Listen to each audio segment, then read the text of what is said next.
Bueno, en esta charla, un año más, pues estamos por aquí.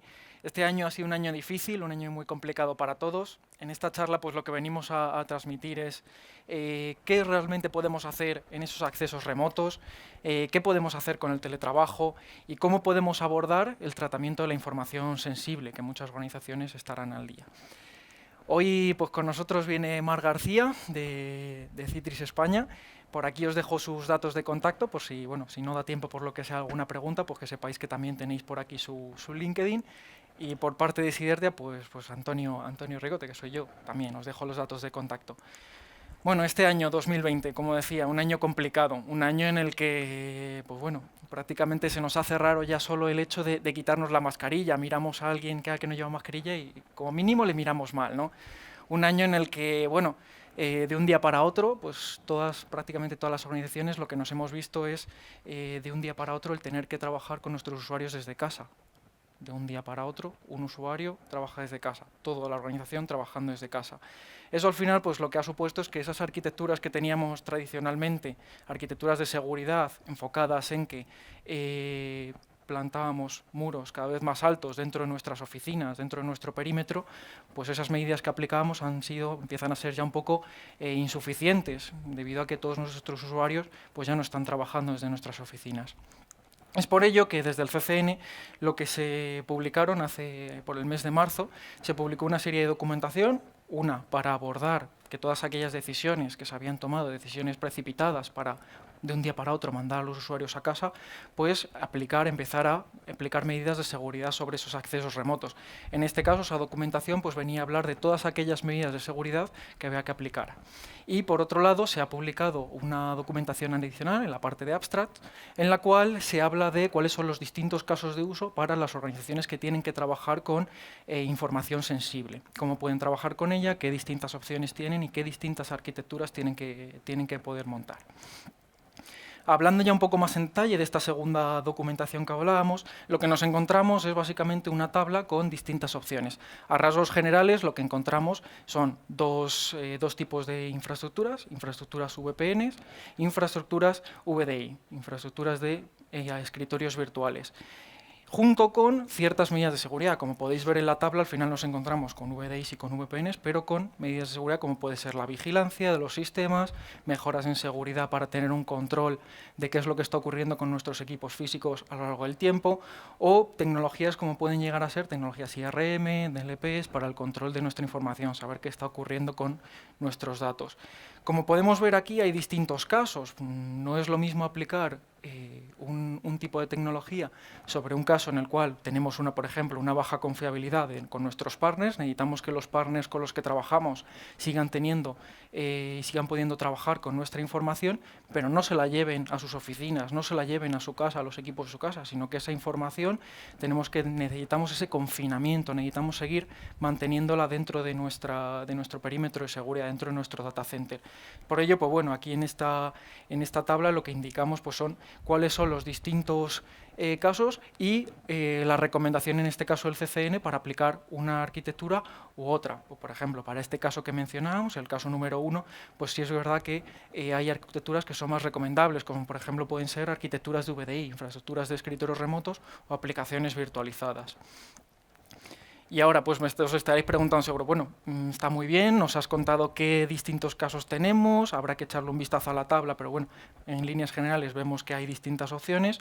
¿Cuáles son los pasos que tiene que seguir una organización para decir, bueno, yo quiero aplicar este caso? Pues bueno, lo primero aquí en esta tabla de forma muy resumida es un proceso bastante ágil, un proceso en el cual la organización lo que tiene que generar es una declaración de intenciones. Una declaración de intenciones que no deja de ser un documento en el cual se exponen tanto el caso o los distintos casos de uso que tiene. Puede ser que una organización pueda tener la necesidad de montar varias arquitecturas. Y tiene que incorporar en esa documentación todas las medidas de seguridad que se van a aplicar sobre el entorno. Una vez que se presenta esa documentación, se presenta al CCN, que el CCN lo que va a hacer es básicamente estudiar su viabilidad, ver si cumple con la norma, ver si estamos adecuados a lo que se ha marcado en esos procedimientos que hemos descrito anteriormente. Y le devolverá a la organización su visto bueno. Una vez que ya tengamos ese visto bueno, la organización lo que pasará es a desplegar esa arquitectura, esa infraestructura sobre sus sistemas. Ese despliegue, pues por lo general, es lo que más tiempo se puede llevar de este procedimiento. Al final, pues, el montar toda esa infraestructura, ver los distintos casos de uso es lo que más tiempo se va a llevar. Y una vez que ya la infraestructura está implementada, el CCN lo que va a hacer es analizar que todos los compromisos que hemos adquirido con la declaración de intenciones los cumplimos. De forma muy resumida, si hemos dicho que vamos a aplicar una infraestructura de VDI y vamos a aplicar vigilancia a nuestros sistemas, veamos luego cuáles son las medidas técnicas que hemos tenido que aportar ya sobre la práctica. Entonces eso es lo que va a validar el CCN, que todo lo que nos hemos comprometido a tener realmente lo cumplimos, ¿vale? Una vez que vemos que todas las distintas opciones se cumplen, pues por último, el CCN lo que nos va a proporcionar es una declaración de conformidad. Una declaración de conformidad que lo que nos va a aportar es el uso, permitirnos el uso de esa infraestructura que hemos desplegado para el nivel de información requerido, el nivel de clasificación que tengamos. ¿Con esto qué quiero decir? Pues que esta declaración de conformidad nos sirve tanto para entornos en los cuales estemos trabajando con entornos de difusión limitada, en los cuales se trabaja con información sensible, y nos valdrá también para entornos en los cuales haya que aplicar el NS. Esa declaración de conformidad, ¿para qué nos va a servir? Para saber que estamos alineados con la norma, con lo que dicen los procedimientos, con lo que tenemos que aplicar para que nuestro acceso remoto sea lo más seguro posible. Como veis, pues algo sencillito, 4 pasos. ¿Y qué es lo que hemos venido hoy? Hoy hemos venido con Citrix España, con Mar. Le voy a dar paso porque quiero que veáis con ella un poco cuál es el compromiso que está adquiriendo este fabricante con todo este tipo de los accesos remotos. Y nada, bueno, le doy el paso a ella. Sí, manteniendo la distancia. Gracias, Antonio. Gracias a todos. Bueno, Antonio ya me ha presentado, con lo cual ya sabéis quién soy, tenéis ahí mis datos. Y efectivamente, como bueno, ya nos vimos el año pasado aquí, estábamos hablando de que el mundo estaba cambiando, la necesidad de, vamos a decir, securizar esos accesos remotos. Y el año pasado pues no teníamos tan claro, lógicamente no sabíamos que esta pandemia iba a suceder y hablábamos de los distintos tipos de usuario que teníamos, la aparición de los millennials, cómo teníamos que adaptar nuestro espacio de trabajo a ese smart working o a ese espacio flexible. Y ahora pues ha sucedido este evento que ha hecho que esta palabra que habéis visto en el título, que hemos llamado la pandemitalización, es decir, cómo la pandemia ha afectado en el cambio de la digitalización, cómo en cierta medida ha acelerado la digitalización de muchas compañías y muchas organizaciones, aunque al mismo tiempo vemos que otros proyectos que teníamos como prioritarios o que existían en las organizaciones planificados para este año, pues también se han retrasado. Entonces, ¿cómo ha afectado esta pandemia en el mundo de la digitalización, esta pandemitalización que hemos denominado? Aquí hemos puesto la teoría o el esquema de los 3 horizontes y qué es lo que hemos estado viviendo en este año. Pues este primer horizonte que vemos, esas prioridades que hemos vivido a lo largo de este año, en el principio de este año, que era lograr que todo el mundo pudiese trabajar de manera remota, algo inmediato. Y ese era el horizonte más inmediato donde hemos puesto todo el foco.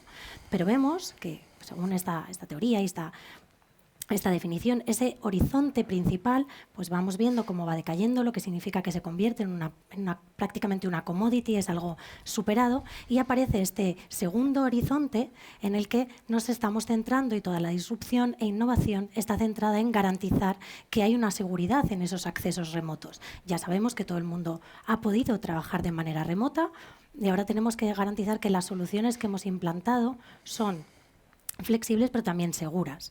Y esa tercera fase que llegará, ese tercer horizonte que vemos a futuro, es cómo estos 2 horizontes, con esas lecciones aprendidas que hemos ido teniendo con cada uno de ellos, nos van a ayudar a generar este espacio de trabajo flexible. Es decir, todos estos aprendizajes que hemos llevado pues, desde el pasado y a lo largo de este año nos van a servir para evolucionar este espacio de trabajo del futuro hacia un entorno de trabajo flexible. ¿Y qué hemos vivido en este 2020? Pues, bueno, por por utilizar ya esta palabra manida de las fases, pues hemos querido hablar de las fases que hemos vivido en este 2020. Inicialmente pues hemos vivido la fase de crisis, que pues teníamos que mantener las luces encendidas, había muchas organizaciones que no estaban preparadas para mañana tener a toda su fuerza de trabajo trabajando de manera remota, pero había que conseguirlo. ¿Cómo? Tenemos dispositivos, había muchas organizaciones que su espacio de trabajo era esa torre que estaba debajo de la mesa del usuario, y cómo movilizamos eso. El usuario se lleva la torre a su casa y levantamos una VPN con los riesgos que conlleva, mi activo está fuera de mi oficina, no sé, si no hago esto, ¿qué dispositivos tengo que dar? Pero bueno, necesitamos una solución, tienen que trabajar ya. Después hemos visto, una vez solventado esta primera fase de crisis, hemos visto que este work from home, este trabajo desde casa, se estabiliza.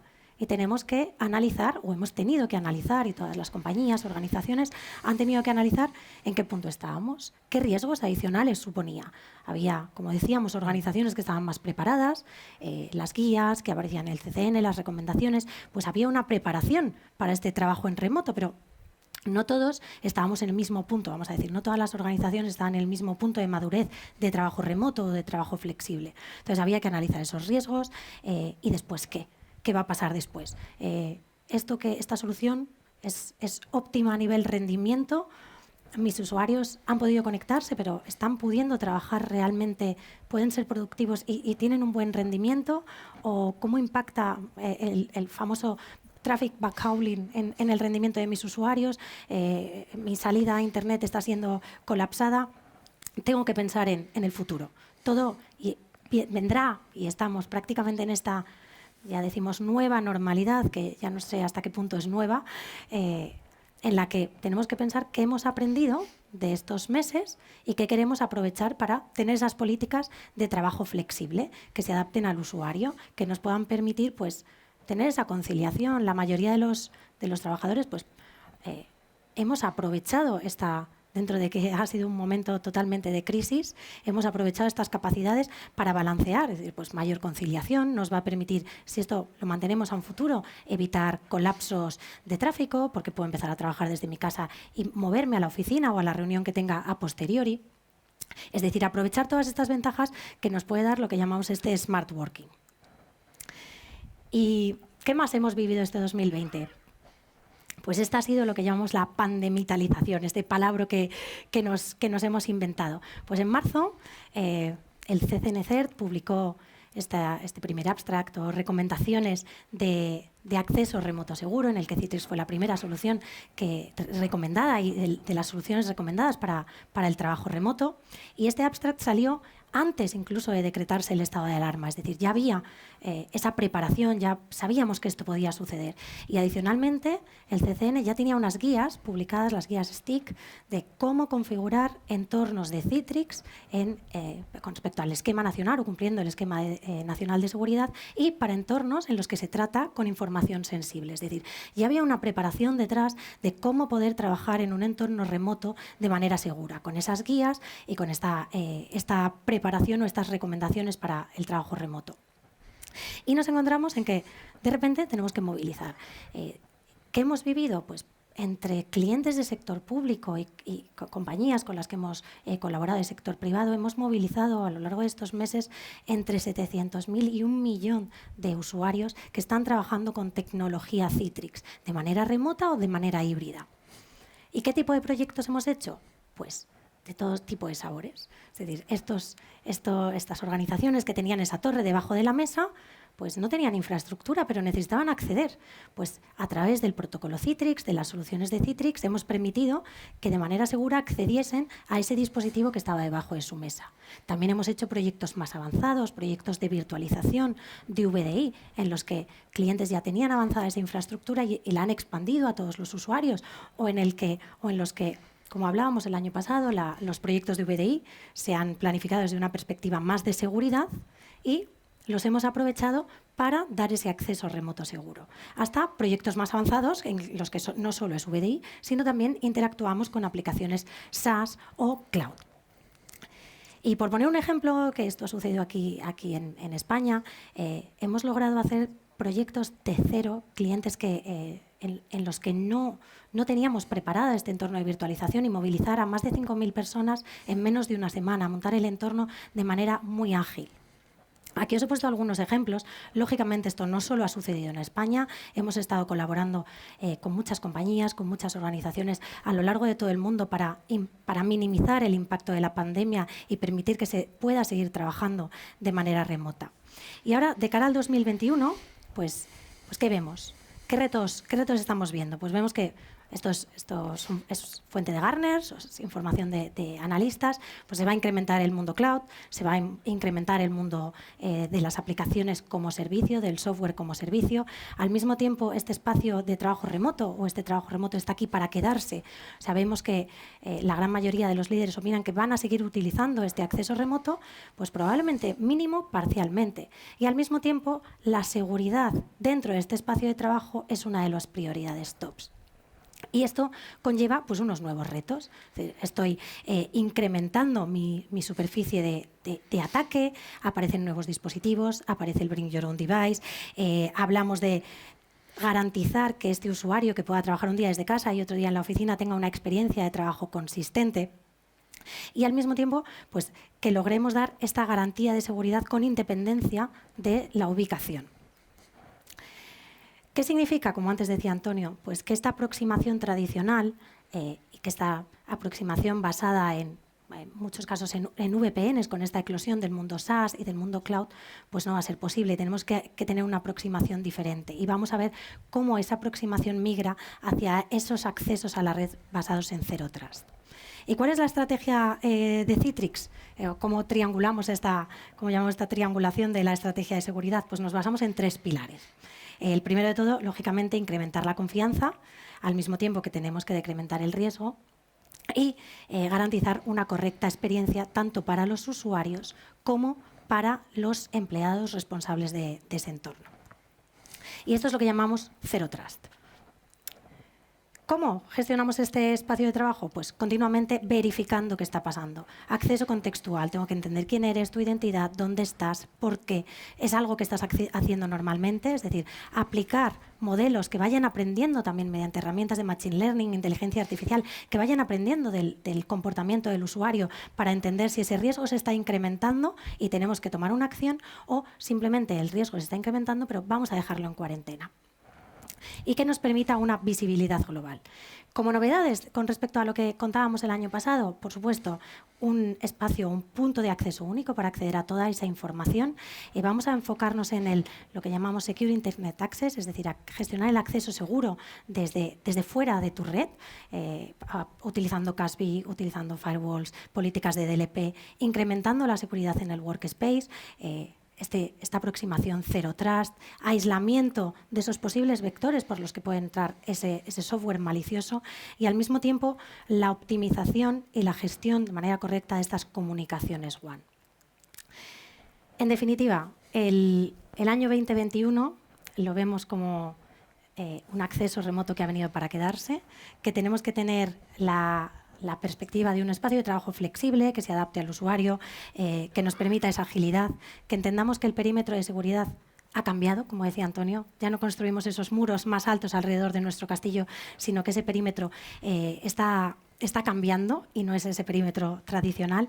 Al mismo tiempo hay que mantener y garantizar una seguridad más inteligente, basada en analítica, machine learning, inteligencia artificial, con estas políticas de Zero Trust que se adapten a este nuevo entorno y garantizar la experiencia, tanto de nuestros empleados como también de los responsables de ese entorno, que tengan una visión global de qué está sucediendo en nuestro espacio de trabajo.